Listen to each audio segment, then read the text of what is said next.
Hi there. My name is Sally Baker. I'm a senior therapist, and I want to talk to you today about how stressed you are feeling about this current situation. The situation is happening to all of us, but we all respond individually.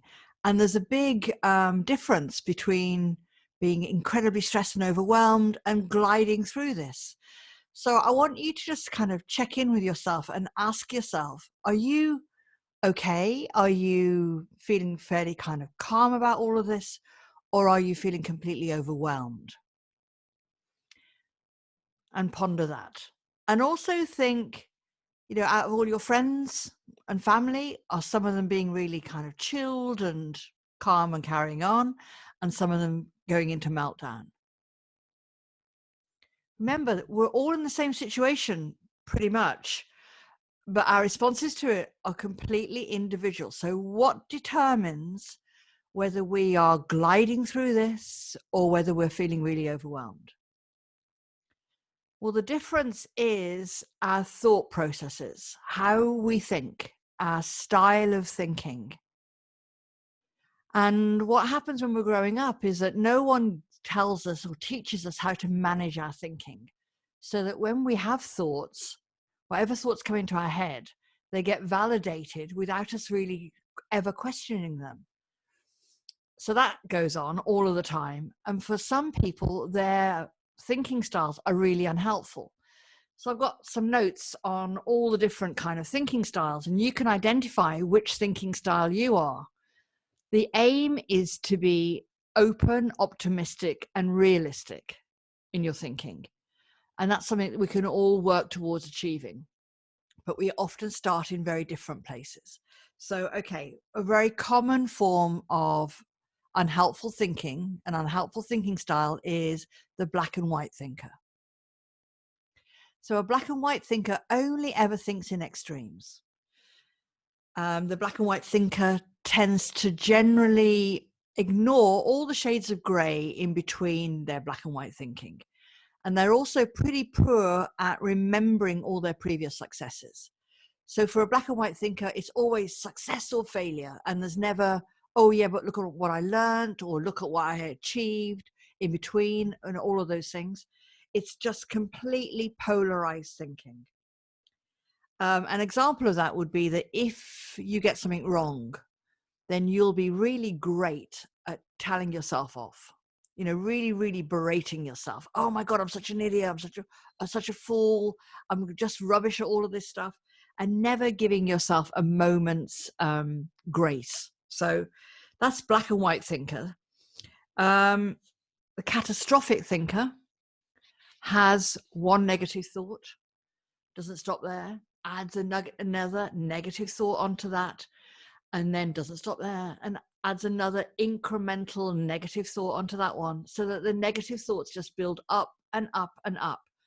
And when you're a catastrophic thinker, your negative thoughts only ever build in trauma and horror. So until the point where you're completely overwhelmed with your catastrophic thinking.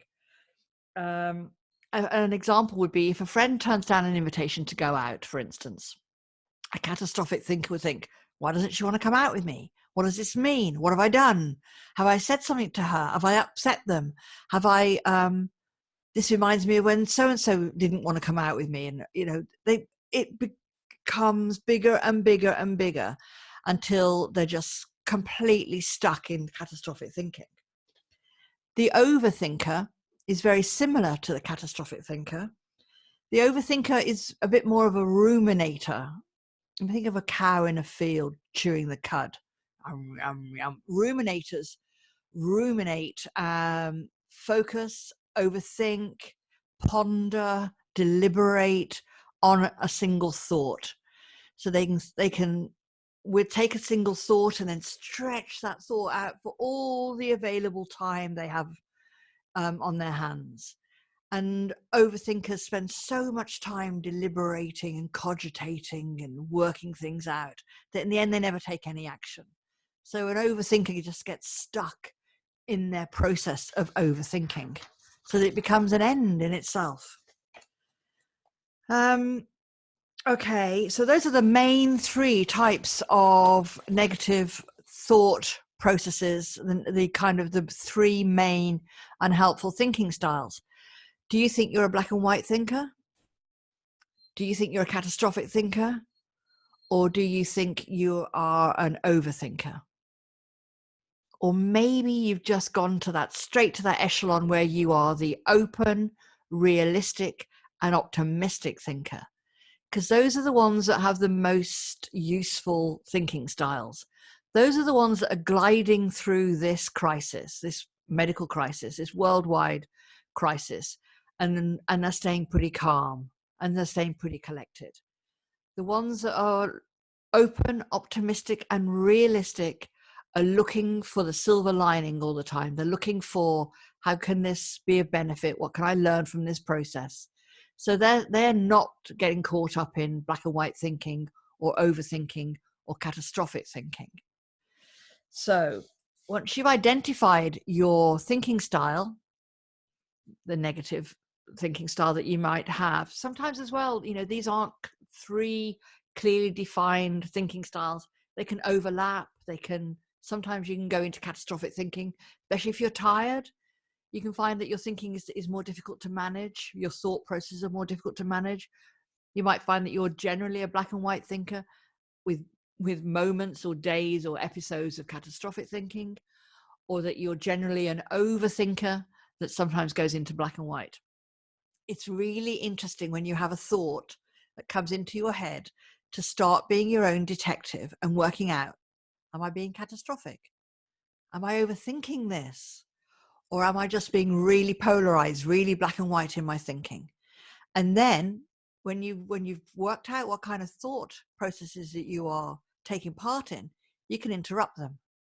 You can interrupt them by firstly having the insight into finding out what you're doing. And then you can if you're on your own in a room and you find that you're catastrophically thinking and you want to stop, you can make a game show noise, like just make a game show noise. It's a BS thought. I'm just giving myself BS thoughts. Tend to not be able to make the game show noise if you're in company, because people are going to think you're crazy. But you can make it in your head.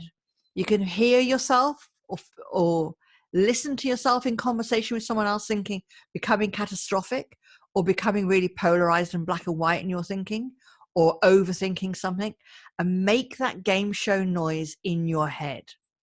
Just interrupt your thought processes.